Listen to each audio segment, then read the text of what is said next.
Hello everyone, कैसे हैं आप लोग। आज वीडियो चालू करने से पहले, लेक्चर स्टार्ट करने से पहले एक मसले पे बात करेंगे और वो ये है कि हमें एक कमेंट आया था, एक मैसेज आया था कि सर आपका जो लेक्चर आता है उसमें एनर्जी थोड़ी सी आपकी कम दिखाई देती है। तो हमने सोचा है आज हम खुद से भी वादा करके आए हैं और आपसे भी वादा करते हैं कि आज आपको एनर्जी एकदम एक्सट्रीम लेवल पे, फुल लेवल पे दिखाई देगी। यदि फिर भी कुछ कमी आपको लगती है तो आप हमको फिर बताइएगा, फिर और इंक्रीज़ करेंगे और बढ़ाएंगे। तो चलिए इसी एनर्जी के साथ शुरुआत करते हैं। आज सॉल्यूशन करवाएंगे जो यूनिट टेस्ट है अपना 9, और जिसका टॉपिक आपने देखा होगा कैपेसिटर एंड पोटेंशियल था। उम्मीद है सारे क्वेश्चंस आपके ठीक होंगे। चलिए एक एक क्वेश्चन करते हैं डिस्कस, और जो भी आपको प्रॉब्लम हो आप उसको दूर कीजिएगा, सारे कॉन्सेप्ट को अच्छे से समझिएगा। चलिए पहला क्वेश्चन क्या कहता है। पहला क्वेश्चन बड़ा इजी है और वो कहता है कि एक पोटेंशियल आपको दिया है और आपसे डिमांड करता है वो इलेक्ट्रिक फील्ड की। तो यदि आपको पोटेंशियल दिया हो, आपसे इलेक्ट्रिक फील्ड पूछा जाए तो कौन सा तरीका होता है, E बराबर माइनस dV/dr। ध्यान रखना, यदि ये वेक्टर है तो यहाँ आप आर कैप लगाओगे। कहने का मतलब पोटेंशियल का चेंज किसी डायरेक्शन में देखा जाता है, इस वजह से इलेक्ट्रिक फील्ड वेक्टर या कैप भी लगा देंगे। यदि वो आपसे मैग्नीट्यूड पूछता है तो आप इसका मैग्नीट्यूड भी ले सकते हैं। ठीक है, चलिए तो इसी बेस पे हम क्वेश्चन चालू करते हैं। क्वेश्चन बस इतना सा है कि पोटेंशियल दिया है आपको B बराबर minus x² minus XZ³ plus 4, और आपसे इलेक्ट्रिक फील्ड पूछा गया तो सिंपल तरीका है, आप इसका डिफरेंशिएशन कर दीजिएगा माइनस dV/dr से, और तरीका क्या रहेगा, माइनस बाहर निकालेंगे dx i cap, dV/dy j cap और dV/dz k कैप। तो आपका जो आंसर है वो आ जाएगा ऑप्शन डी। चलिए क्वेश्चन नंबर 2 की बात करते हैं। ये क्वेश्चन भी लगभग सबका सही होगा। इस क्वेश्चन में क्या पूछा गया है कि एक फ्री स्पेस में एक पॉइंट पर जो आवेश Q के कारण विभव जो है वो ये है। मतलब एक स्पेस है पूरा, इसमें एक पॉइंट पे आवेश रखा है Q, इसके कारण फॉर एग्जाम्पल R दूरी पर जो पोटेंशियल दिया है हमको V बराबर, वो दिया है Q = 10⁻11। Okay sir. उसके बाद कहा है कि what is the electric field at this point. तो इस पॉइंट पे इलेक्ट्रिक फील्ड क्या होगा, हम जानते हैं सर, ये तो ये होगा KQ/R², और हम ये भी जानते हैं कि इसके कारण जो पोटेंशियल होता है वो होता है K, यदि छोटा Q है तो छोटा, नहीं तो बड़ा है तो KQ/r, और यहाँ आ जाएगा कैपिटल Q, क्योंकि E बराबर KQ/r² में जो Q आता है वो सोर्स आता है जिसके कारण इलेक्ट्रिक फील्ड जनरेट हो रहा है। वैसे ही इसमें भी जो Q आएगा वो यही आएगा। तो चलिए इन दोनों को रिलेशन दोनों में क्रिएट करना है। तो देखो क्या पता लग रहा है, Q से Q यदि हम कैंसिल आउट कर दें तो K/r बराबर आ रहा है 10⁻11। हमको क्या चाहिए, हमको चाहिए 1/r² का। तो देखो 1/r यदि अपन सेपरेट करें तो 10⁻11/k लिख सकते हैं, और यदि इसका स्क्वायर करना अपन चाहें तो क्या आएगा 10⁻22/k²। ये वैल्यू यदि यहाँ लिख दें, E बराबर KQ 1/r² का वैल्यू हो गया 10⁻22/k²। K से K कैंसिल आउट हो जाएगा, और एक K का वैल्यू होता है 1/4πε0, तो E का वैल्यू आ गया 4πε0 Q 10⁻22। तो ऑप्शन है आपका ए, और इसका यूनिट क्या है, N/कूलम भी आप लिख सकते हैं या वोल्ट/मीटर भी आप लिख सकते हैं। चलिए ऑप्शन हो जाएगा इसका ए। नेक्स्ट क्वेश्चन की बात करते हैं मार्कर चेंज करके। नेक्स्ट क्वेश्चन क्या कहता है आपसे, छोटा है बड़ा है, ठीक है। ये कह रहा है कि एक ठोस गोले को आवेशित किया जाए तो उस पर विभव का मान होगा। तो ध्यान रखना, एक टॉपिक पढ़ा होगा आपने, इक्विपोटेंशियल सरफेस समविभव पृष्ठ, उसमें यही कहा जाता है किसी चालक को यदि आप आवेश दोगे तो उसकी सतह पर जो विभव है वो रहेगा सेम, बिल्कुल। तो इसलिए हर एक पॉइंट पे कैसा रहेगा, विभव बराबर, और विभव बराबर होगा इसको क्या कहते हैं, सम विभव पृष्ठ। इसको और अच्छे से समझना चाहते हैं तो एक एग्जाम्पल से समझाते हैं कि फॉर एग्जाम्पल ये एक चार्ज Q है जिसके हमने r दूरी पे पूछा, चलो यहाँ बनाते हैं डायग्राम। एक चार्ज Q है, इससे हमने r दूरी पे पूछा कि भाई कितना विभव होगा, तो आपने जवाब दिया सर KQ/R होगा। फिर हमने पूछा कि बताइए यहाँ कितना होगा r दूरी पर, तो आपने फिर जवाब दिया KQ/R ही होगा। हम ठहरे, हमने यहाँ पूछा कि भाई यहाँ बताओ KQ/R होगा, फिर हमने यहाँ भी पूछ लिया तो आपने फिर जवाब दे दिया KQ/R। आप कहेंगे सर कहना क्या चाहते हैं, r डिस्टेंस पे तो KQ/R ही होता है। तो हमने क्या किया है कि सर्किल बना दिया, क्योंकि हमको पता है सर्किल का हर एक पॉइंट जो होगा वो सर्कमफ्रेंस से r डिस्टेंस पे होगा, और यदि r डिस्टेंस पे होगा तो इसका मतलब इस सर्किल के हर एक पॉइंट पे जो पोटेंशियल का वैल्यू है वो KQ/R ही होगा। तो ये क्या बन गया, इक्यू पोटेंशियल सरफेस। लेकिन हमने फिर रेडियस को बढ़ा दिया, एक बड़ी रेडियस का गोला बनाया जिसका वैल्यू फॉर एग्जाम्पल 3r/2 है। तो अब आपसे पूछा क्या इस बड़ी सरफेस पे पोटेंशियल का वैल्यू बराबर होगा? आप कहोगे सर बड़ी सरफेस पे, पूरी सरफेस पे पोटेंशियल इक्वल होगा, लेकिन छोटी सरफेस से कम होगा। क्यों? क्योंकि 3/2r रेडियस हो गई, तो यहाँ तो क्या पोटेंशियल बन रहा था इस पॉइंट पे KQ/R, लेकिन इस पॉइंट पे क्या बनेगा KQ/3r2, कहने का मतलब 2/3। तो कुछ पोटेंशियल रिड्यूस हो जाएगा डिस्टेंस बढ़ने के कारण, तो धीरे धीरे जो आगे हम बढ़ते जाएंगे तो पोटेंशियल घटता जाएगा, पास आते जाएंगे तो पोटेंशियल बढ़ता जाएगा। तो ये होता है कि पोटेंशियल सरफेस। और ध्यान सुनो, इक्यू पोटेंशियल सरफेस पर जो इलेक्ट्रिक फील्ड होता है वो इस सरफेस के परपेंडिकुलर होता है, 90 डिग्री के एंगल पे होगा, ये ध्यान रखना। वापस बता रहे हैं, जो इस केस में इलेक्ट्रिक फील्ड होगा हमारा सरफेस के परपेंडिकुलर होगा। परपेंडिकुलर होने के कई सारे कारण हैं, चलो आ जाओ बात करते हैं इस पे। तो ये हमारा इलेक्ट्रिक फील्ड का डायरेक्शन है और ये है 90 डिग्री का एंगल। आपको जान के बड़ी हैरानी होगी, ये concept E perpendicular to this surface is equal to 90 degree. आपको लग रहा है कि क्या छोटी सी बात है सर, लेकिन ये जब हम बार का इंटरव्यू देने गए थे Bhabha atomic research centre Mumbai, तो वहाँ हमसे क्वेश्चन पूछा था। तो ये उन्होंने ही बोला था कि हमको पता है कि इक्विपोटेंशियल सरफेस की जो परपेंडिकुलर होता है इलेक्ट्रिक फील्ड, लेकिन ये बताइए क्यों होता है, यदि नहीं होगा तो क्या होने वाला है। तो इसका जवाब सुनिए। इसका जवाब बस इतना सा है कि फॉर एग्जाम्पल इक्विपोटेंशियल सरफेस का पॉइंट ए ये रहा और इसका पॉइंट है बी ये, ठीक है। ए पॉइंट पे और बी पॉइंट पे हमको पता है कि पोटेंशियल बराबर होगा, और वो इसलिए होगा क्योंकि जो इक्विपोटेंशियल सरफेस है तो मान लेते हैं कॉमन पोटेंशियल बी है, तो यहाँ भी बी पोटेंशियल है, यहाँ भी बी पोटेंशियल है। माना किसी चार्ज को आप ए से बी ले जाना चाहते हैं तो वर्क डन बता दीजिए, तो वर्क डन कहोगे आप सर क्यू बी तक ले जाना चाहते हैं, बी तक लाना चाहते हैं, तो आप यही करेंगे। हमको पता है ये दोनों बराबर है, तो डब्ल्यू ए बी क्या आ गया 0, और डब्ल्यू ए बी को ऐसे भी तो लिख सकते हैं, डब्ल्यू ए बी बराबर फोर्स इंटू डिस्प्लेसमेंट। यहाँ से यहाँ तक का हमारा डिस्प्लेसमेंट डी आर कर लें, तो फोर्स कितना लग रहा है Q E dot D R, तो हम क्या लिख सकते हैं Q E D R cos theta, और ये क्या आ गया वर्क डन, और वर्क डन क्या आ रहा है 0, तो 0 बराबर क्या आ जाएगा Q E D R cos theta. कोई चार्ज है तो चार्ज के कारण इलेक्ट्रिक फील्ड 0 होगा नहीं, चार्ज खुद 0 होगा नहीं, यदि ये चल रहा है तो डिस्टेंस भी कवर कर रहा है, इसका मतलब कहीं ना कहीं कॉस थीटा का वैल्यू 0 होगा, और थीटा कितना होगा 90 डिग्री। किसके बीच में? फोर्स और डिस्प्लेसमेंट, फोर्स और डिस्प्लेसमेंट, और फोर्स लिंक करता है इलेक्ट्रिक फील्ड को।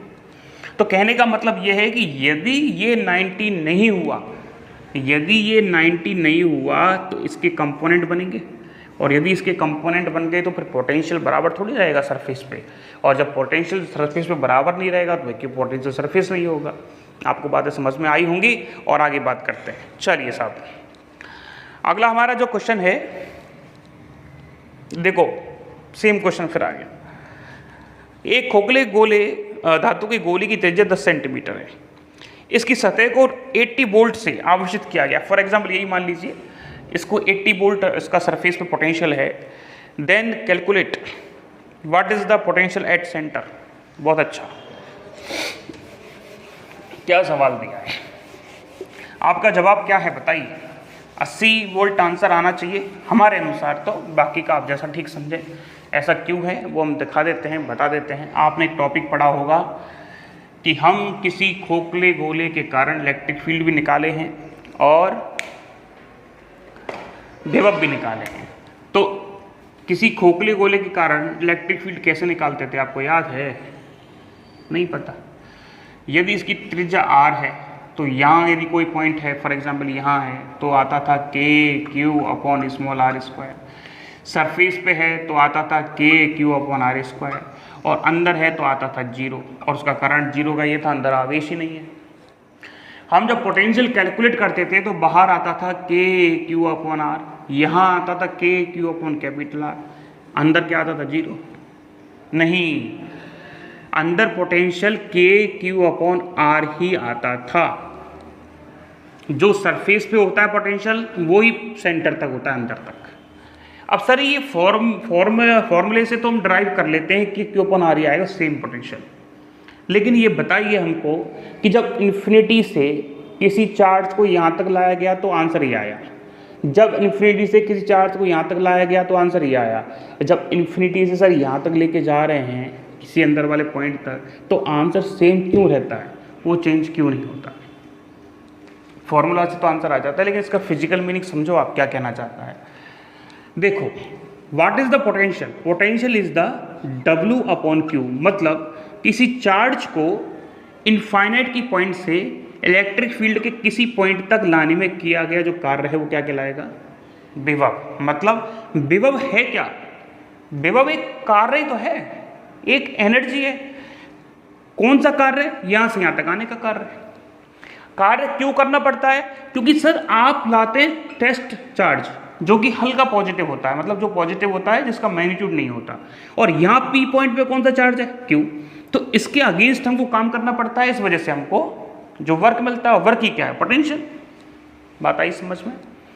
हमारा जो आवेश को यहाँ से यहाँ तक लाने का जो कार्य है वही तो पोटेंशियल है, और वो कार्य होता क्यों है? रिपल्सन फोर्स की वजह से। अब सोचो बात, एक इनफाइनाइट पॉइंट से किसी टेस्ट चार्ज को आप यहाँ से यहाँ तक लेके आ गए, ठीक, या किसी एक कूलम चार्ज को यहाँ से लेके यहाँ सरफेस तक लेके आ गए, तो आपको काम करना पड़ा इतना। क्यों काम करना पड़ा? क्योंकि इलेक्ट्रिक फील्ड इस पॉजिटिव चार्ज के कारण है बाहर की तरफ, तो फोर्स भी आपके चार्ज पे कहाँ लगेगा? बाहर की तरफ। आप आना कहाँ चाहते हैं? अंदर की तरफ, तो रिपल्शन कर रहे हैं, उल्टा चल रहे हैं। उल्टा चलने की वजह से जो आप काम कर रहे हैं वही पोटेंशियल बन रहा है। कितना बन रहा है पोटेंशियल? ये रहा, वापस बता रहे हैं, समझ लीजिए ध्यान से। That is very important concept of potential. यदि ये कॉन्सेप्ट समझ में आ गया तो क्वेश्चन अच्छे से बन पाएंगे आपके। हाँ जी, छोड़ो अब इन सबको, नई दुनिया में चलते हैं।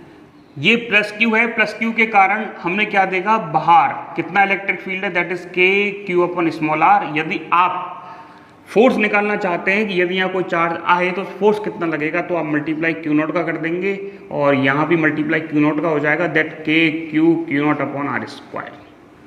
ठीक, अब होता क्या है कि आप इनफाइनाइट से किसी चार्ज को क्यू नॉट को यहाँ तक लेके आ रहे हैं, तो फोर्स लगेगा इतना। आपका आने का जो डायरेक्शन है वो ये है, फोर्स का डायरेक्शन बाहर की तरफ है, तो हम क्या कहेंगे कि यहाँ हमको एक वर्क करना पड़ेगा जो किसके रूप में इकट्ठा हो जाएगा? पोटेंशियल के रूप में। ठीक, अब बात ये है कि इलेक्ट्रिक फील्ड तो यहाँ तक है ना, अंदर इलेक्ट्रिक फील्ड तो 0 है, और अंदर यदि इलेक्ट्रिक फील्ड 0 है तो आपको सरफेस से लेके अंदर आने पर किसी भी फोर्स का सामना नहीं करना पड़ता। आया कुछ समझ में? क्योंकि इलेक्ट्रिक फील्ड नहीं है तो फोर्स नहीं लगेगा, और फोर्स नहीं लगेगा तो काम भी नहीं करना पड़ेगा। तो कोई पूछ ले कि यहाँ से यहाँ तक, यहाँ से यहाँ तक, मतलब सरफेस से सेंटर तक जाने में कितना काम करना पड़ता है, तो आपका आंसर आएगा 0। लेकिन आपसे पूछा गया कि इनफाइनाइट से सेंटर तक आने में क्या काम करना पड़ता है, तो आप कहोगे सर जी पहले यहाँ से यहाँ तक आने में तो काम करना पड़ता है, मतलब W infinite to capital R तक, फिर यहाँ से यहाँ जाना पड़ता है, तो W R से सेंटर तक बराबर टोटल वर्क डन आ जाएगा। ये यहाँ से यहाँ तक आने में कितना काम लगता है? KQ upon R plus WRC अंदर इलेक्ट्रिक फील्ड है तो वर्क भी 0 बराबर W। ये वर्क डन क्या है यहाँ से सेंटर तक लाने में, तो बताइए आंसर सेम आया कि नहीं आया। जो सरफेस तक काम करना पड़ेगा वही अंदर तक आने में काम करना पड़ेगा, तो इसका आंसर क्या हो जाएगा 80 वोल्ट। ठीक है, क्योंकि कोई एक्स्ट्रा काम नहीं करना पड़ेगा। उम्मीद है आपको समझ आया होगा, नहीं आया तो बताइएगा फिर समझाएंगे। ये सारी चीज़ें वैसे हम बहुत अच्छे से कॉन्सेप्ट वीडियो में लेते हैं, लेकिन फिर भी कोशिश ये की जाती है कि जितना हो सके लिया जाए, लेकिन कई बार हमारी मर्यादाएं होती हैं जिसको हम लांघ नहीं सकते। चलिए आइए आगे बढ़ते हैं साहब। क्वेश्चन क्या कहता है देखिए। क्वेश्चन कहा जाता है कि एक समांतर प्लेट पैरेलल प्लेट कैपेसिटर है। ओके, इलेक्ट्रिक फील्ड E है, प्लेटों के बीच की दूरी D है, A है एरिया, तो व्हाट इज द एनर्जी। वैसे तो आप सब समझदार हैं, आपको एनर्जी पर यूनिट वॉल्यूम का फॉर्मूला अच्छे से पता है, 1/2 एप्सिलॉन नॉट E² होता है। इसको कई बार σ²/2 एप्सिलॉन नॉट भी कहते हैं, क्योंकि आपने MSc की हुई है तो आपको पता है। लेकिन फिर भी हमसे पूछा जाए एनर्जी, तो जाहिर सी बात है 1/2 एप्सिलॉन नॉट E² मल्टीप्लाई करेंगे अपन वॉल्यूम का, और वॉल्यूम की इंफॉर्मेशन कैसे मिलेगी, क्योंकि सर A तो एरिया है, डिस्टेंस D है, तो A × D क्या हो गया वॉल्यूम। तो आंसर तो आपका मैच कर गया, that is the electric field और एनर्जी एक जैसी हो गई, तो इसको करते हैं U कर लेते हैं। चलिए साहब, तो U क्या आ गया 1/2 epsilon not E² A × D, answer आ गया। आप कहोगे सर जी एक बार प्रूफ ही कर दो, बड़ा साधारण सा तरीका देखो जी, 1/2 CB², क्या है ये एनर्जी। क्या जानते हैं हम, C बराबर होता है एप्सिलॉन नॉट A/D, B बराबर होता है पोटेंशियल है ना, that is E/D, electric field upon distance. कुछ उल्टा लिख दिया क्या, हाँ उल्टा लिख दिया। E बराबर होता है V/D, तो B बराबर क्या हो गया E × D। चलिए दोनों वैल्यू लिख दीजिए, 1/2 C epsilon not A/D, B what is the B E² D से D, आंसर आपके सामने एप्सिलॉन नॉट E² AD। ठीक, चलिए आगे बढ़ते हैं क्वेश्चन पे। बहुत अच्छा क्वेश्चन है छठवां। वैसे तो एक ही इसका जो लाइन है या एक ही इसका जो टर्म है वो पूरे न्यूमेरिकल का आंसर आपको दे देता है, वो है what is the difference energy, मतलब डिफरेंस इन एनर्जी, मतलब एनर्जी में डिफरेंस कितना है। ये यदि आपको पता है तो आपका आंसर आ जाएगा, क्योंकि हम डिफरेंस इन एनर्जी या एनर्जी डिफरेंस को U final minus U initial लिख सकते हैं। तो समझदार के लिए इशारा काफ़ी है, U फाइनल निकालेंगे पहले, फिर U इनिशियल निकालेंगे। चलो U इनिशियल पहले निकालते हैं। तो हमारे इलेक्ट्रोस्टैटिक्स में जब कोई भी निकाय, कोई भी सिस्टम तैयार किया जाता है तो पहले चार्ज को लाने में कोई काम नहीं करना पड़ता, दूसरे चार्ज को लाने में काम करना पड़ता है K, Q1, Q2, यदि ये डिस्टेंस A है तो A लिख देंगे, और तीसरे चार्ज को लाने में काम क्या करना पड़ता है K, Q1, Q3/A plus K, Q2, Q3/A। इतनी सी बात है। तो जो इनिशियल सिचुएशन है हमारे सवाल की, उसमें चार्जों का जो डिस्टेंस है वो मेंटेन किया हुआ है, दिया हुआ है। ठीक है, चलिए U इनिशियल कैसे निकालेंगे। तो माना A पे जो चार्ज है Q1, उसको लाने में कोई भी काम नहीं करना पड़ता, दैट इज K कोई काम नहीं करना पड़ता तो 0 आ जाएगा ना, प्लस हमारे पॉइंट Q2 पे जो चार्ज है, पॉइंट B पे जो चार्ज है Q2, उसको लाने में कितना काम करना पड़ेगा सर, Q1 इसका अपोज करेगा, तो केवल डिस्टेंस कितनी दे रखी 30 सेंटीमीटर, 0.3 मीटर लिख देते हैं, प्लस Q3 को लाने में कितना काम करना पड़ेगा, Q3 को लाने में हमारा जो अपोज करेगा इस बार वो Q2 भी करेगा और Q1 भी करेगा। सबसे पहले Q1 का अपोज लिख देते हैं, अपोज का मतलब होता है विरोध करना, ठीक है, इसके अगेंस्ट काम करना पड़ेगा। कितना है डिस्टेंस देखो 0.4, प्लस K Q2 Q3/0.5, क्योंकि 0.5 डिस्टेंस पाइथागोरस प्रमेय से आप निकाल सकते हैं। ये आ गया U इनिशियल।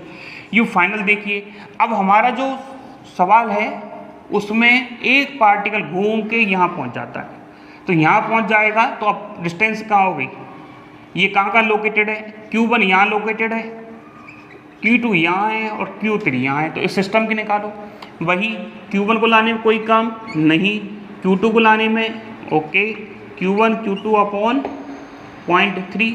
चलो साहब वापस बताइए Q3 को लाने में, तो Q3 की यहाँ से डिस्टेंस वही 5 होगी, तो K Q1 Q3 5 क्यों होगी साहब, 4 ही होगी। हाँ ये तो 0.4 ही होगी। और ये अब दोनों पास पास आ गए तो K Q2 Q3 अपॉन 0.1। ठीक, चलिए ये इधर आ जाएगा तो 0.4। ठीक है सर। अब कह रहा है अंतर निकालो, तो आप इसको घटा दीजिएगा आपस में, आंसर आ जाएगा। उसमें रिजल्ट दे रखा है डेल्टा U बराबर रिजल्ट आपको दे रखा है Q3 K अपॉन 4πε0 और K कांस्टेंट है, ध्यान रखना। इसको अपन ऐसा करते हैं, इसको K डैश मान लेते हैं। K डैश का वैल्यू यहाँ पे 1/4πε0 है, या फिर ऐसा करो इसको K डैश मान लो, कांस्टेंट है। और हमारा आप U फाइनल कर लीजिएगा, U इनिशियल कर दीजिएगा, आपका आंसर जो है तकरीबन 8Q2 आ जाएगा। ठीक है, चलिए बात करते हैं नेक्स्ट इक्वेशन की या नेक्स्ट सवाल की। वो हमसे क्या कहता है। ये सवाल भी आप सबने सही किया होगा कि एक यूनिफॉर्म इलेक्ट्रिक फील्ड में यदि एक डाइपोल हॉरिजॉन्टल सिचुएशन में, और हॉरिजॉन्टल सिचुएशन को ऐसे भी कह सकते हैं कि डाइपोल इलेक्ट्रिक फील्ड का डायरेक्शन एक ही डायरेक्शन में है, तो बताइए पोटेंशियल एनर्जी कितनी होगी। और क्या पूछा है उसने, और पूछा है इस पे लगने वाला फोर्स कितना होगा। तो देखो एक बात आप जानते भी होंगे, नहीं जानते हैं तो हमेशा के लिए सीख लो। वापस बोल रहे हैं, एक बात तो आप जानते होंगे, नहीं जानते हैं तो आप हमेशा के लिए सीख लो कि यदि यूनिफॉर्म इलेक्ट्रिक फील्ड है, समरूप विद्युत क्षेत्र को भी समझ लो, जिसका रूप समान हो,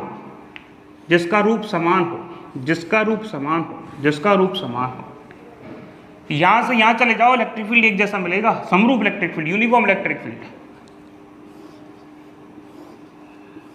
ये लो जी, यहां गए इलेक्ट्रिक फील्ड अलग, यहां गए फिर घट गया, यहां गए फिर घट गया, यहां गए फिर घट गया, नॉन यूनिफॉर्म इलेक्ट्रिक फील्ड। ध्यान से समझना, यदि यूनिफॉर्म इलेक्ट्रिक फील्ड में कोई डाइपोल रखा है, चाहे मैग्नेटिक डाइपोल हो चाहे इलेक्ट्रिक डाइपोल हो, कोई भी डाइपोल लगा है यूनिफॉर्म इलेक्ट्रिक फील्ड में, तो उस पर लगने वाला जो टोटल फोर्स है, नेट फोर्स है, वो 0 ही होता है। टॉर्क 0 हो भी सकता है और नहीं भी, डिपेंड करेगा थीटा पे। ठीक, क्योंकि टॉर्क होता है P E sin थीटा। ठीक है, तो यहाँ इस सिचुएशन में यूनिफॉर्म इलेक्ट्रिक फील्ड में जो हमेशा F नेट होगा, ऑलवेज होगा 0, लेकिन जो टॉर्क है वो P क्रॉस E होता है, तो डिपेंड करेगा एंगल पे, और हम जानते हैं एंगल आएगा साइन थीटा, और साइन थीटा का वैल्यू 0 भी होता है और 1 भी होता है, तो डिपेंड करेगा थीटा पे। तो टॉर्क 0 हो भी सकता है और नहीं भी हो सकता, नॉन 0 भी आ सकता है। सिमिलरली यदि एक यूनिफॉर्म मैग्नेटिक फील्ड हो और एक मैग्नेटिक मोमेंटम रखा हो, मैग्नेटिक मोमेंट रखा हो, तो उस केस में, या मैग्नेटिक डाइपोल रखा हो, तो उस केस में क्या करने वाले हैं हम, F नेट अभी भी 0 आएगा, लेकिन जो टॉर्क है वो 0 हो भी सकता है और नहीं भी।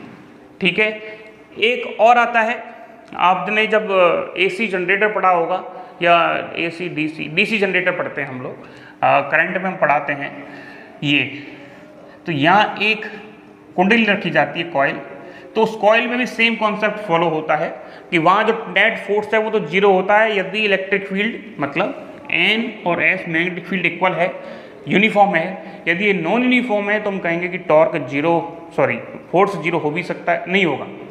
वापस बोल रहे हैं, यदि नॉन यूनिफॉर्म इलेक्ट्रिक फील्ड या मैग्नेटिक फील्ड है तो वहाँ फोर्स कभी भी 0 नहीं होगा, वहाँ टॉर्क 0 भी हो सकता है और नहीं भी। चलिए, थोड़ा कन्फ्यूजन हो गया होगा, एक बार समराइज कर देते हैं।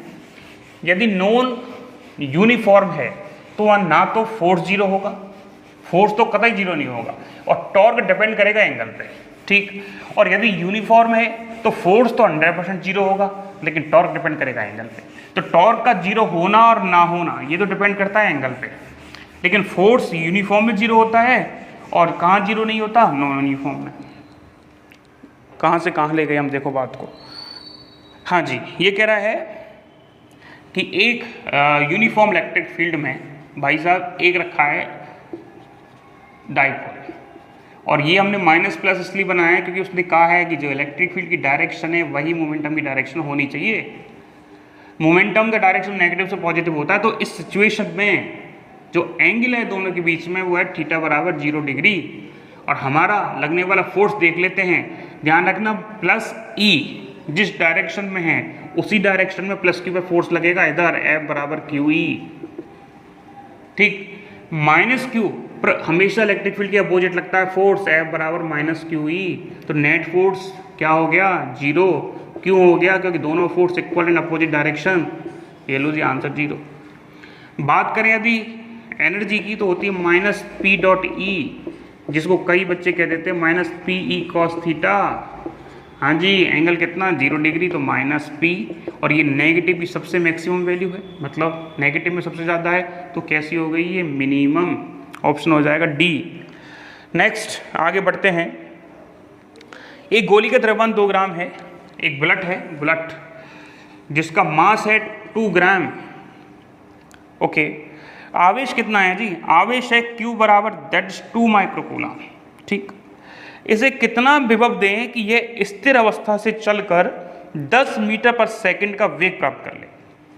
मतलब इसकी जो वेलोसिटी है वो 10 मीटर अपॉन सेकंड हो जाए, कहाँ से चल के, स्थिर अवस्था से।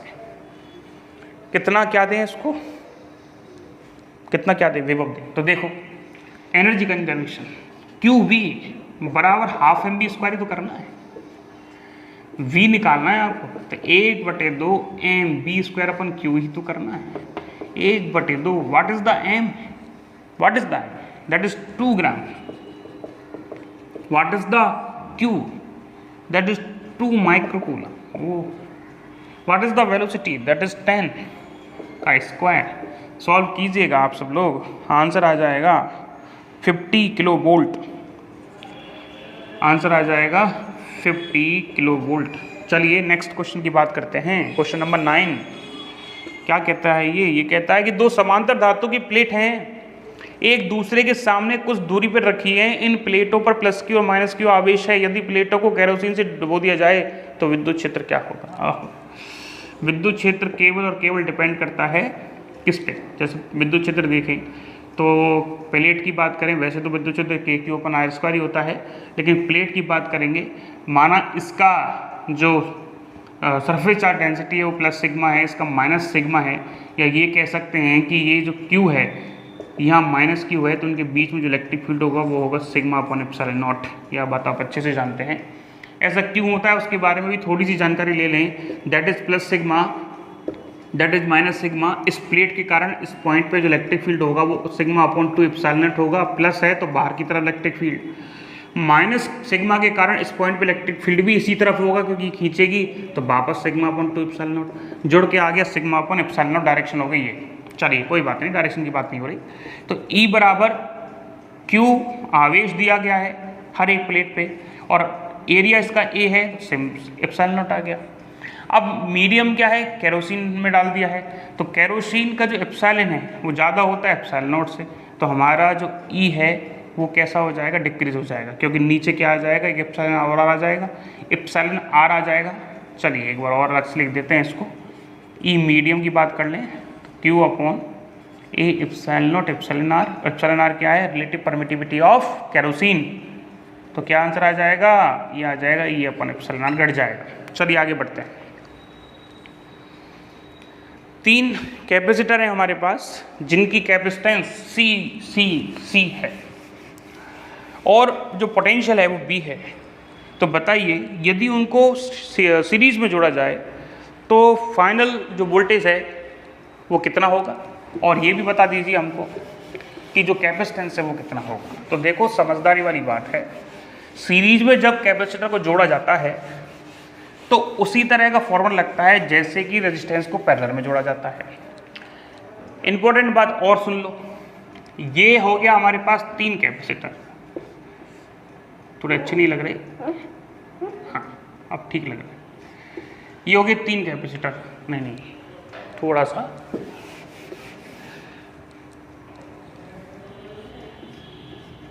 आप सोच रहे होंगे सर क्या फ़र्क पड़ता है, पीजीटी स्टूडेंट ऐसा फ़र्क तो पड़ता है। चलिए देखिए, ये फॉर एग्जांपल हमारे कैपेसिटर हैं जो जोड़े गए हैं, इसका भी कैपेसिटेंस C है, इसका C है, इसका C है, ठीक। क्या बताने वाले थे? ये बताने वाले थे कि यदि कैपेसिटर सीरीज में जुड़ रहे हैं तो कौन सी चीज़ कांस्टेंट रहती है और कौन सी नहीं। ये क्वेश्चन कई बार आया है। एग्जाम्पल से समझेंगे रेजिस्टेंस का। यदि रेजिस्टेंस सीरीज में है तो कौन सी चीज़ कांस्टेंट रहेगी? करंट। दोनों में। और क्या अलग अलग होगा? पोटेंशियल। लिख लीजिएगा।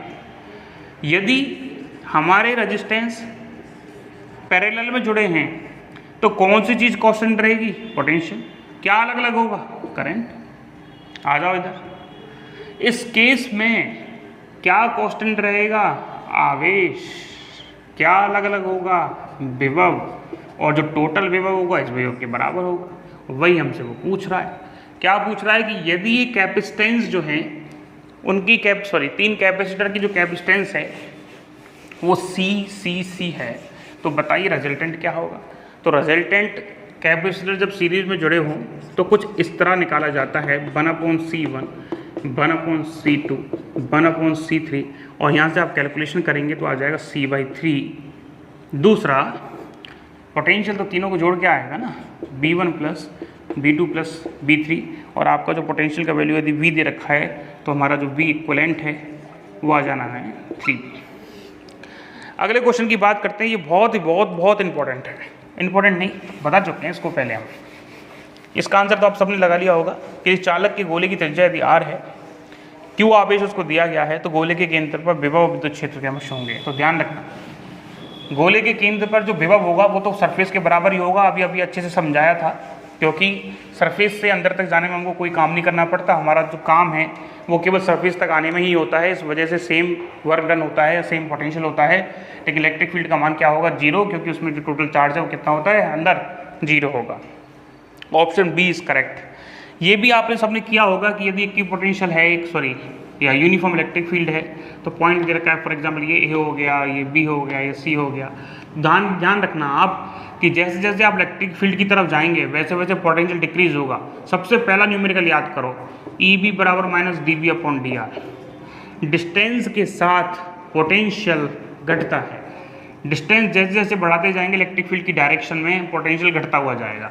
कहने का मतलब जो V पोटेंशियल होगा वो सबसे ज़्यादा होगा, BB कम होगा, BC कम होगा। एक क्वेश्चन ऐसा भी पूछ सकता है, ध्यान से समझ लीजिएगा। ये पॉइंट D, ये पॉइंट E, ये पॉइंट F। बताइए what is the relation between potential of D, potential of E, potential of F। सीधा जवाब क्या? Equal, that is the equipotential surface. Sir क्यों है सर इक्विपोटेंशियल सरफेस? इसका तो जवाब दे दीजिए। सर जी बड़ा साधारण सा है। फॉर एग्जाम्पल ये इलेक्ट्रिक फील्ड बना कैसे होगा? यहाँ प्लस प्लस प्लस होगा, यहाँ कहीं ना कहीं माइनस माइनस माइनस होगा, क्योंकि प्लस से माइनस इलेक्ट्रिक फील्ड होता है। यहाँ से चले अब यहाँ पहुँचे, ये डिस्टेंस R है। यहाँ से चले यहाँ पहुँचे, फिर भी डिस्टेंस आ रही है। यहाँ से यहाँ चले R। तो ये बराबर डिस्टेंस पे होने के कारण ये जो सरफेस होगा, ये जो पॉइंट होगा, ये क्या होगा? Equipotential surface. क्वेश्चन कैसे भी पूछ सकता है। किसी वर्ग के चारों कोनों पर आवेश रखे हैं। एक स्क्वायर है जिसके कॉर्नर्स पे क्या रखे हैं? चार्ज दिए हमको -Q, 2Q। What is the relation between Q and Q? केंद्र पे यदि पोटेंशियल 0 हो तो आ जाओ। ये भी सब आपने किया होगा। आंसर आपको बता देते हैं पहले। Q बराबर -Q आ रहा है।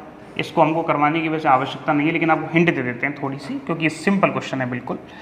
हाँ जी, 4 कोने हैं। चलो -Q यहीं से शुरुआत कर लेते हैं। -Q प्लस 2Q और 2Q।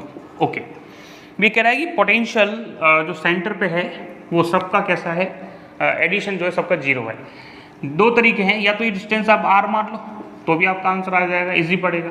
यदि आप ये A मानते हैं तो इस R का वैल्यू कितना हो जाएगा? A/√2, क्योंकि ये √2A होगी, आधा करोगे तो A/√2 हो जाएगी। ठीक है। अरे क्या कहना चाहते हैं भाई? यदि ये डिस्टेंस A है, ये भी A है, तो पाइथागोरस ये कितनी होगी? √2A। हमको चाहिए आधी, कितनी रह जाएगी? A/√2। तो चलिए सेंटर पे पोटेंशियल निकालना चाहते हैं। इसको 1 नाम देते हैं, इसको 2 देते हैं, इसको 3, इसको 4।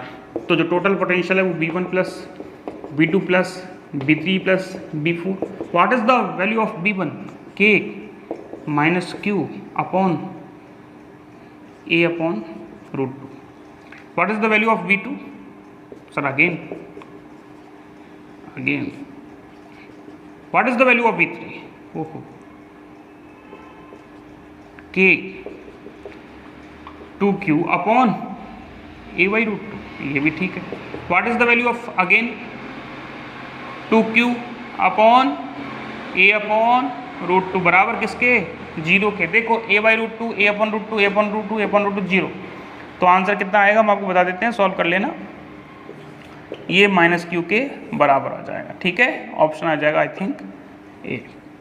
अगला क्वेश्चन भी आप सबका सही होगा। एक स्मॉल हेम द्रव्यमान तथा Q आवेश का एक कण समान वैद्युत क्षेत्र E में, एक M मास का और उस पर चार्ज जो है वो Q है, equal electric field for example E है, अपना गति करना शुरुआत करता है, तो कण द्वारा अर्जित गतिज ऊर्जा का मान बताइए जबकि उसने डिस्टेंस y चला हो। तो इसके क्वेश्चन को करने के दो तरीके हैं। पहला तो इजी तरीका, W ही हमारी एनर्जी होती है, तो इसको आप हाफ mv² लिख सकते हैं। W को लिख सकते हैं फोर्स इनटू डिस्प्लेसमेंट x, यदि डिस्प्लेसमेंट y डायरेक्शन में तो उसको y लिख लीजिए, बराबर हाफ mv²। माना दोनों एक ही डायरेक्शन में जा रहे हैं, इलेक्ट्रिक फील्ड भी इसी में है और चार्ज भी हमारा +Q है, तो वैसे इसी में करेगा, तो हमारा लिख सकते हैं इसको Fy बराबर half mv²। What is the F? यदि पार्टिकल का चार्ज Q है तो Q, इलेक्ट्रिक फील्ड कितना E y, तो आपका आंसर आपके सामने है। ये तो है एक तरीका। दूसरा तरीका, नहीं सर हमको तो मज़ा नहीं आया, तो देखो चलो काइनेटिक एनर्जी का फॉर्मूला सीधा सीधा लिख लो, हाफ mv²। ओके, तो हमको v का वैल्यू चाहिए, हाफ m तो है हमारे पास। What is the value of v? कैसे कैलकुलेट करेंगे देखो जरा।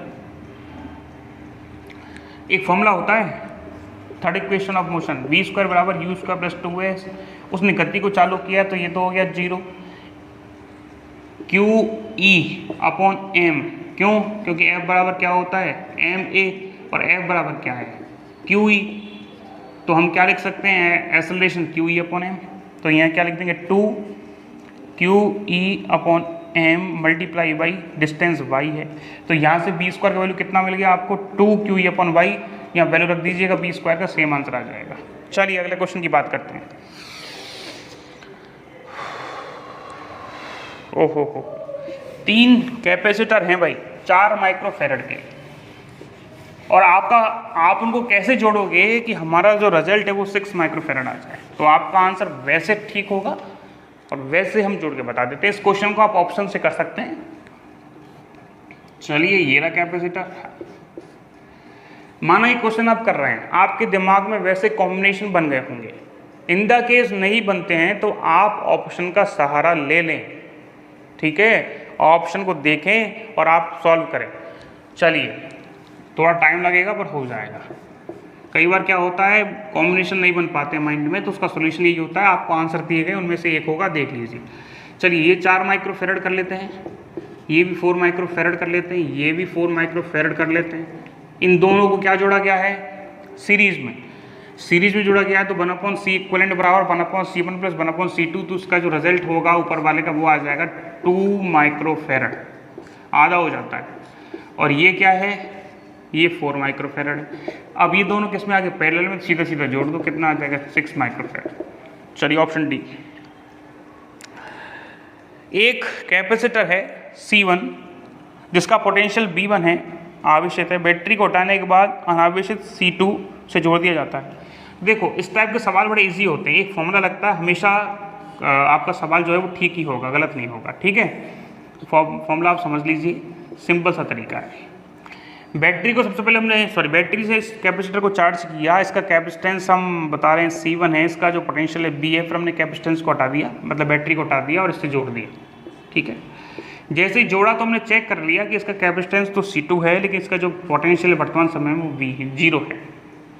उसने पूछा है कि इस क्रम में विभवांतर होगा, तो देखो हम इसका कॉमन पोटेंशियल जान लेते हैं। कॉमन पोटेंशियल ओवेनिस्ट विभव होता है और उसका जो फॉर्मूला है वो होता है C1 B1 C2 B2 C1 + C2। तो इन केसेस में जब दो कैपेसिटर को जोड़ के हटा के लगाया गया हो तो कॉमन पोटेंशियल का फॉर्मूला लगा दीजिएगा, इससे आंसर जो आएगा वो C1V1, पहले कैपेसिटर पे कितना है C1, दूसरे पे कितना है V1 प्लस, दूसरा कैपेसिटर कितना है C2, पोटेंशियल कितना है 0 upon C1 plus C2।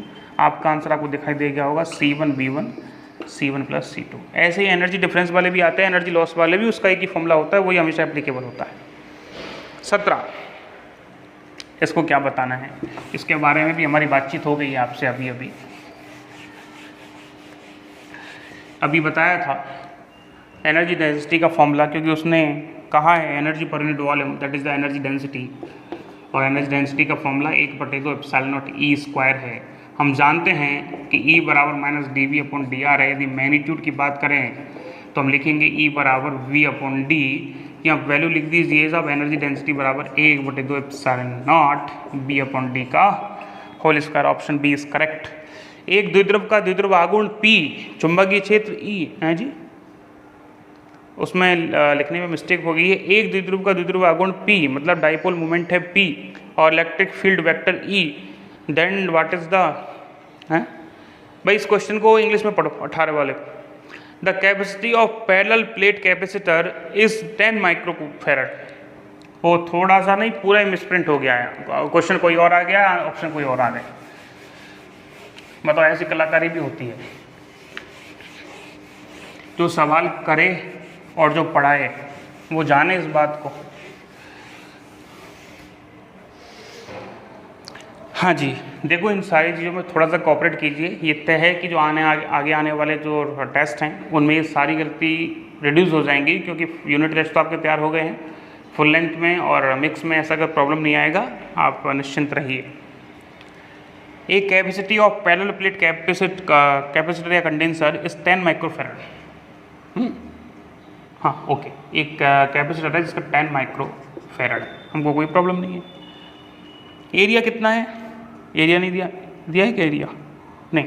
Distance between them मतलब डी दे रखा है, कितना दे रखा है साहब 8 सेंटीमीटर। इसको कई बार लोग ऐसा भी लिख देते हैं।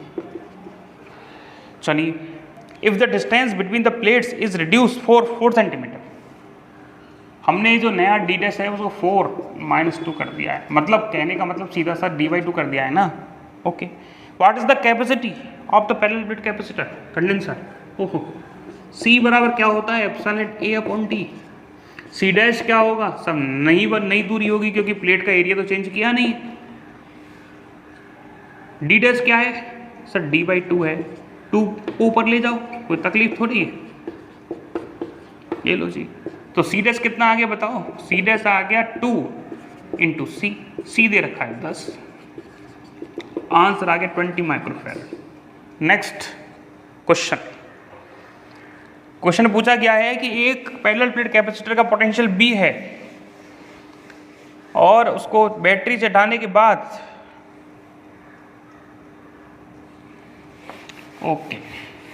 उसने कहा है कि एक कैपेसिटर का जो पोटेंशियल है वो B है, बैटरी को हटाने के बाद प्लेटों के बीच की दूरी को बढ़ा दिया जाए तो विभवांतर होगा। बहुत बहुत बहुत बहुत अच्छा कॉन्सेप्ट है, ध्यान से समझ लीजिएगा। ये जो सवाल आया है, भले ही इस सवाल में इतना दम नहीं है, लेकिन इसका जो कॉन्सेप्ट है वो इतना इम्पोर्टेंट है कि आप KBS और NBS की परीक्षा देंगे तो आपको इस कॉन्सेप्ट से सवाल 100% मिलेगा।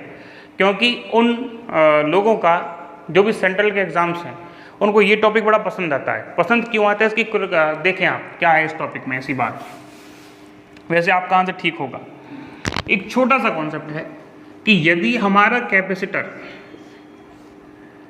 बैटरी से कनेक्ट है, बैटरी से जुड़ रहा है, वापस बोल रहे हैं, हमारा यदि कैपेसिटर बैटरी से जुड़ रहा है तो ध्यान रखना इस पर पोटेंशियल कांस्टेंट होगा कैपेसिटर पे। यहाँ लिख देते हैं पोटेंशियल कैसा होगा, कांस्टेंट। चार्ज कैसा होगा, डिफरेंट, मतलब चेंजेबल होगा, चेंज होगा चार्ज। लेकिन यदि हमने इसको बैटरी से रिड्यूस कर दिया, हटा दिया है, तो इस केस में पोटेंशियल वेरी करेगा, मतलब चेंज होगा, लेकिन हमारा जो चार्ज है वो हो जाएगा कांस्टेंट। ये ध्यान रखना।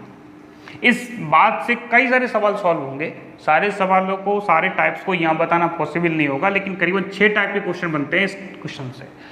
ठीक है। चलिए, तो एक टाइप तो आपके सामने आ ही गई है। सबसे पहले इसको हम समझ लेते हैं। उसने कहा है कि जब हमने बैटरी से उसको हटा दिया और उसकी डिस्टेंस को जो है वो चेंज किया है, बढ़ा दिया है, तो बताइए क्या चीज़ चेंज आने वाली है। तो देखो, इस केस की बात करें तो इस केस में क्या होने वाला है, जैसे ही हमने बैटरी से हटाया तो हमारा Q कांस्टेंट है, V चेंजेबल है। हम जानते हैं Q बराबर होता है CV। Q कांस्टेंट है तो हम लिख सकते हैं C proportional to 1/V। C का फॉर्मूला क्या है? C का फॉर्मूला है epsilon naught A upon D proportional to 1/V। A constant है, एप्सिलॉन नॉट कांस्टेंट है, तो 1/D प्रोपोर्शनल टू 1/V और D प्रोपोर्शनल टू V। कहने का मतलब कैपेसिटर की डिस्टेंस बढ़ाओगे तो सीधा सीधा पोटेंशियल बढ़ेगा। यदि आप इनडायरेक्ट समझना चाहते हैं तो डिस्टेंस बढ़ा दीजिए, कैपेसिटेंस घटेगा, कैपेसिटेंस घटेगा तो पोटेंशियल बढ़ेगा। चलिए अगला क्वेश्चन देखते हैं। एक संधारित्र में संचित ऊर्जा का मान क्या होगा? बहुत बढ़िया सवाल सर, काय का बढ़िया है। 3 तरह की एनर्जी है कैपेसिटर में, होती तो एक ही है, 3 रूप हैं उसके। 1/2 CB², पहला रूप जो सबसे फेमस होता है। 1/2 QB दूसरा रूप, 1/2 Q²/C तीसरा रूप। तीनों चीज़ें की, तीनों से क्वेश्चन बनते हैं। कौन सा क्वेश्चन कब लगाना है, सॉरी कौन सा फॉर्मूला कब लगाना है? जो पेपर में डिमांड हो। पेपर में डिमांड कैसे चेक करेंगे? जो आपके क्वेश्चन में वेरिएबल दे रखे हैं वही फॉर्मूला लगाना है। आपको हाफ CB² याद है, वही कंफर्टेबल है, तो हमेशा वही ना लगाएं। यदि आपको चार्ज दिया है और रिलेशन कैपेसिटर में पूछ रहा है तो आपको ये लगाना पड़ेगा। इसमें आप वैल्यू रख के लगा सकते हो, क्योंकि यहाँ पे क्या करना है, Q बराबर CV होता है तो B बराबर Q/C रखना है। जैसे आप Q/C रखोगे तो ये मिल जाएगा। और दूसरा क्या हो सकता है? दूसरा कुछ नहीं हो सकता, यहाँ C का वैल्यू रख दें। C बराबर क्या होता है? Q/B। जैसे C बराबर Q/B लिखोगे ये आ जाएगा। तो चीज़ है वही, ठीक है। चलो अगला क्वेश्चन करते हैं। एक कैपेसिटर में ऊर्जा U है, ओके, U हो गई इनिशियल। यदि बैटरी से हटा दिया जाए, ध्यान से अंडरलाइन कर लो, बैटरी से हटा दिया, Q हो गया कांस्टेंट। जो चीज़ कांस्टेंट हो वो फॉर्मूले में आएगी, तो Q क्या हो गया? कांस्टेंट। चलो ठीक है। एक समान संधारित्र पहले संधारित्र के समांतर क्रम में जोड़ दिया जाए तो प्रत्येक ऊर्जा का मान क्या होगा? सॉरी नए में है ना, what is the then capacitance of the capacitor becomes. अब कितनी हो जाएगी कैपेसिटर? अच्छा, एनर्जी कितनी हो जाएगी? The energy each of the capacitor is. देखो, अभी अभी हमने अच्छे से समझाया था कि यदि ऐसा कोई सवाल आता है तो वहाँ कॉमन पोटेंशियल वाला कॉन्सेप्ट लगा दें। तो देखो, कॉमन पोटेंशियल ये भी C है, सेम धारिता के तो आ रहे हैं। कॉमन पोटेंशियल क्या कहता है? B कॉमन बराबर C1 B1 C2 B2 C1 + C2। ये वो पोटेंशियल है जो जोड़ने के बाद एक दूसरे पे बराबर हो जाता है, कांस्टेंट हो जाता है, या बराबर या वेनिस्ट होता है, कॉमन होता है। तो C1 C दे रखा है, B पोटेंशियल B है, C2 कितना है? C है, ये 0 है, ये आ गया 2C। तो यहाँ हम लिख सकते हैं B/2 आ गया कॉमन पोटेंशियल, मतलब दोनों पे आधा आधा पोटेंशियल होगा, ठीक है। चलिए, तो देखिए आंसर आपको बता दें, आगे बताते हैं। तो हमारी जो U इनिशियल है वो है U बराबर हाफ CV²। ये हमारी U इनिशियल। U फाइनल क्या है? U है हाफ C'(V'²। C' क्या है? दोनों अब कैपेसिटर पैरेलल में है तो 2C हो गया। V' क्या है? ये रहा B²/4। कितना आ गया? Half CB²। मतलब पहले की तुलना में क्या आ गया? आधा। आप कहोगे सर जी हमको आप चकमा दे रहे हैं, वो इसलिए क्योंकि आपने तो कहा था Q कांस्टेंट है तो कांस्टेंट वाले से सवाल करो, तो दूसरा तरीका लगा लो। फिजिक्स का यही फायदा है, आपको कॉन्सेप्ट पता होना चाहिए, तरीका आप कोई सा भी लगा सकते हैं। क्या होगा? चलिए इसका दूसरा कॉन्सेप्ट देख लें यही सवाल का। 1/2 Q²/C। यही फॉर्मूला क्यों चुना हमने? ये क्यों नहीं चुना? क्योंकि आपको C और Q से मतलब है, V से क्या मतलब है? ये आ गया आपका U इनिशियल, जिसको उसने U नाम दे रखा है, U फाइनल। ओहो, कितना सरल सवाल है। सर जी बैटरी से हटा दिया तो Q तो रहेगा वही, लेकिन C चेंज हो गया। C चेंज कितना हो गया? अब 2C हो गया। सर पहले तो नहीं था। तो देखो कितना आसान सवाल हो गया। u जो हमारा फाइनल है वो u/2 आ रहा है। 3 स्टेप का क्वेश्चन, ये करने की जरूरत ही नहीं है। जो चीज़ कांस्टेंट हो जाए उससे सवाल करो आपका आंसर जल्दी आएगा। वाइस पर सी, ओहो हो, इसमें क्या है? ये कह रहा है कि एक समांतर प्लेट संधारित्र की कैपेसिटेंस C है यदि उनके बीच में कोई ऑयल K/2 का भरा हुआ है, यदि उसको हटा दें तो C का फॉर्मूला क्या है? ε0 A/D। ठीक, इसमें यदि कोई K/2 का ऑयल भरा है तब C आ रहा है, तो यहाँ हम लिख सकते हैं 2। अब C डैश क्या है उसको हटा दो, ε0 A/D रह गया। ओहो, ये क्या हो गया? ऐसा लिख सकते हैं, इसको देखो जरा, लिख सकते हैं ना, 2 को नहीं चले जाओ, इसका वैल्यू लिख दो। C डैश बराबर क्या हो गया? C/2। जाहिर सी बात है 2 हटा दो कि ज़्यादा रह जाएगा ना। x और y की कुल धारिता बताओ। ये सवाल बहुत अच्छे हैं। इसके ये जो टाइप है ये क्या आती है? वैसे आपने रेजिस्टेंस वाले, इलेक्ट्रिसिटी वाले क्वेश्चन पेपर में आपने देखा होगा, इस टाइप के क्वेश्चन शायद हमने दिए होंगे। उसमें कहा जाता है, इसको एक होता है व्हीटस्टोन ब्रिज, ठीक है, ये क्वेश्चन उससे सॉल्व होते हैं। और व्हीटस्टोन ब्रिज के 3 टाइप बनती हैं, वो टाइप बताएंगे कॉन्सेप्ट वीडियोस में। हम एक टाइप लेते हैं केवल यहाँ पे। तो देखिए, इस टाइप का जो सवाल है वो आपको सिखाना चाहता है व्हीटस्टोन ब्रिज, और ये कहता है कि 2 पॉइंट्स के बीच में पोटेंशियल इक्वल है, तो आप दावे के साथ कह सकते हो कि वहाँ करंट नहीं जाएगी।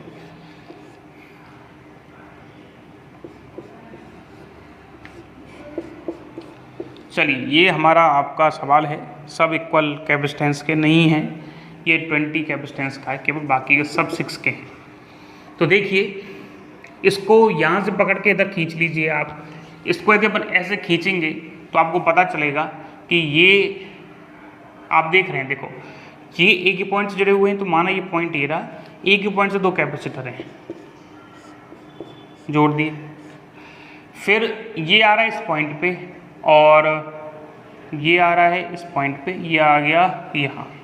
यहाँ से एक कैपेसिटर जा रहा है अगला, यहाँ से एक कैपेसिटर जा रहा है एक अगला, और यहाँ से एक अगला जा रहा है, और ये दोनों आपस में जाके मिल रहे हैं, ये मिला दिए। फिर बीच में एक कैपेसिटर, किसके? इसके और इसके बीच में। आप यदि पॉइंट दे लेंगे ना तो और भी अच्छा हो जाएगा। जैसे इसको A दे दो, इसको B दे दो, इसको C, इसको D।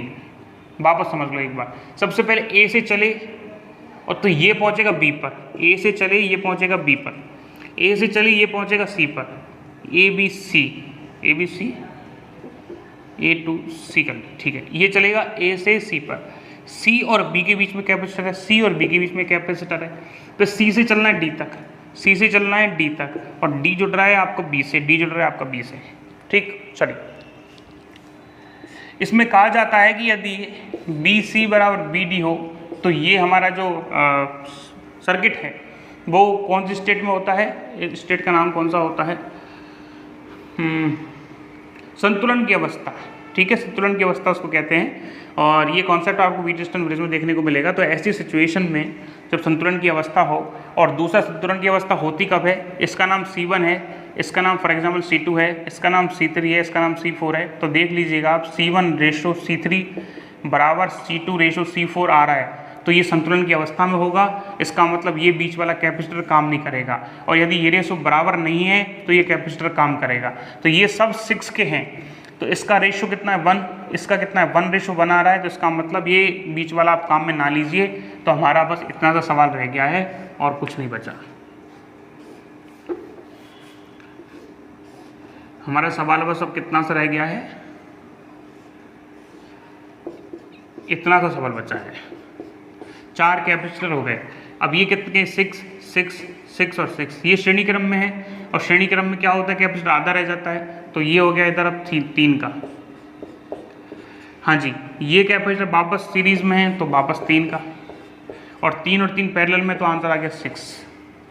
ठीक है, चलिए इस टाइप के हम रेजिस्टेंस वाले सवाल भी आपको करवा देंगे। अगला क्वेश्चन नंबर 24 क्या कहता है आपसे? कैपेसिटर है 2 माइक्रोफैरड का जो चार्ज किया गया है, माना पोटेंशियल V से, वैसे दे भी रखा है, यदि इसकी सिचुएशन चेंज कर दें तो बताइए। देखो सबसे अच्छा तरीका है इस क्वेश्चन को करने का, यदि आपसे एनर्जी लॉस पूछा है तो फॉर्मूला होता है डेल्टा यू बराबर half C1 C1 plus C2 V1 minus V2 का होल स्क्वायर। हमारे केस में हाफ C1 जो है वो 2 माइक्रोफेरड है, C2 जो है वो 8 माइक्रोफेरड है अपॉन 10 माइक्रोफेरड, दोनों का एडिशन, V है दूसरा निरावेशित है तो 0 का स्क्वायर। आप देखेंगे 1/2 दैट इज 16 10 और ये आ जाएगा 8/5 इंटू माइक्रोफेरड तो आना ही है B square that is U। उसने पूछा है हमसे एनर्जी परसेंटेज डिफरेंस या परसेंटेज लॉस, तो परसेंटेज में इनिशियल का भाग दे देते हैं। इनिशियल ये हो गया, इनिशियल कितना है half 2 microfarad into B square, ये हमारा इनिशियल है। हाफ से हाफ कैंसिल आउट होगा, माइक्रोफेरड से माइक्रोफेरड, B स्क्वायर से B स्क्वायर, और मल्टीप्लाई बाई परसेंटेज में चाहिए तो 100 का कर दीजिए। तो देखिए 8/5/2 that is 4/5 multiply by 100 that is the 80%। अगला क्वेश्चन देखिए, अगला क्वेश्चन क्या कहता है, वो कहता है कि एक 6 माइक्रोफेरड वाले कैपेसिटर का जो पोटेंशियल है वो 10 से 20 कर दिया गया है। कितना आंसर, आसान आंसर है, U initial half CV1 square, U final half CV2 square. तो ये डेल्टा यू कितना आ गया, change half CV2 square minus B1 square, answer आ जाएगा। अगला क्वेश्चन देखिए, सी ऑप्शन आएगा इसका, ठीक है। 26 ये सबका ठीक होगा। 25 माइक्रोफेरड वाले कैपेसिटर का एक कॉम्बिनेशन है जिसमें 200 वोल्ट है, ध्यान रखना इंग्लिश वाला पढ़ लेना, इसमें 200 वोल्ट।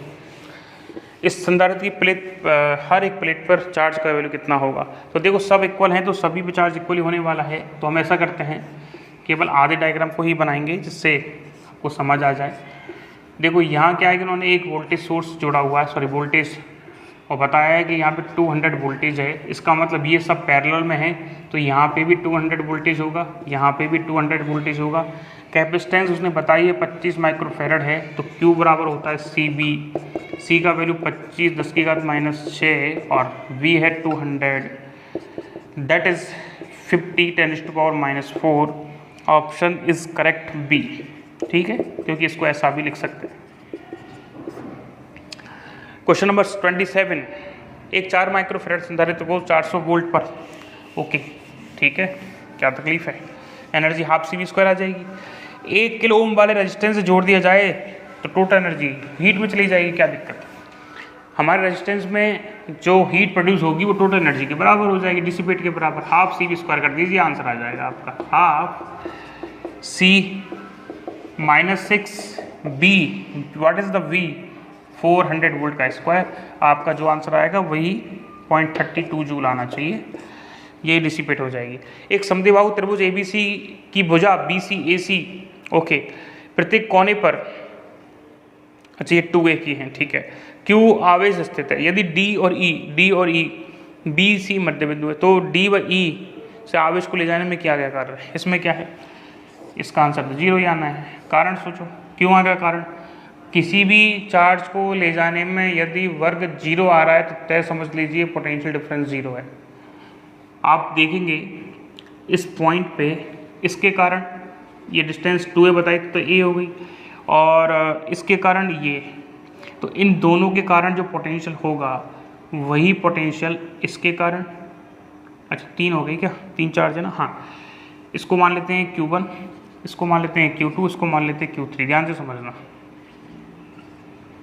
देखो इस पॉइंट पे जिसको P मान लेते हैं, P पॉइंट पे पोटेंशियल Q1 के कारण, Q2 के कारण और इसके कारण होगा। हमारा जो Q पॉइंट है इस पे पोटेंशियल Q2 के कारण, Q3 के कारण और इसके कारण होगा।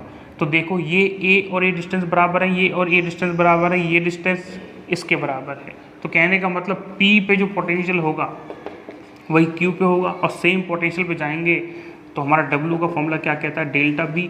डेल्टा B कितना आ रहा है आपका, 0 आ रहा है, तो आंसर आ जाएगा 0। नेक्स्ट, सेकेंड लास्ट, C और C/2, ओके, B से जोड़ दिया गया, ठीक है।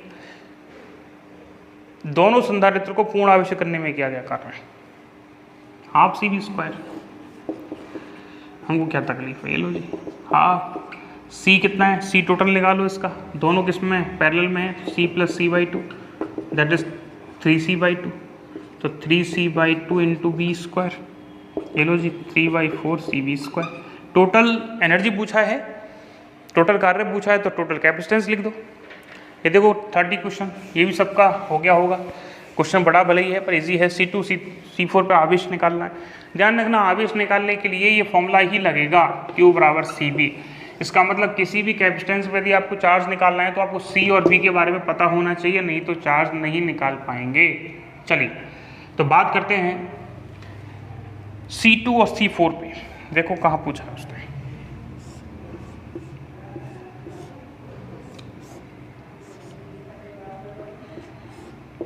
ये बैटरी है B और ये C4 है।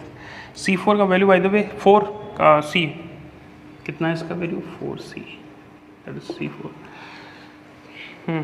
रेशो और पूछा है, ठीक है।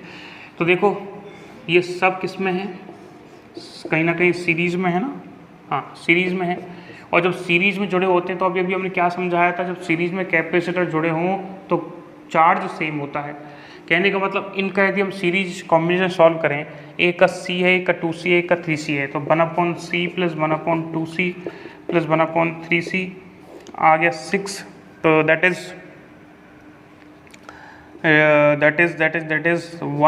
6 plus 3 plus 2 that is 11/6C।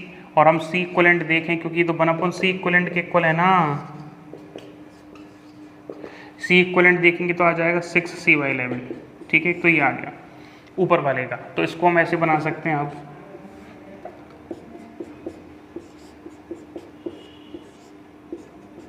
इसको, ये क्या है बोलो जी, ये है 6C/11, ये कितना है, ये 4C है।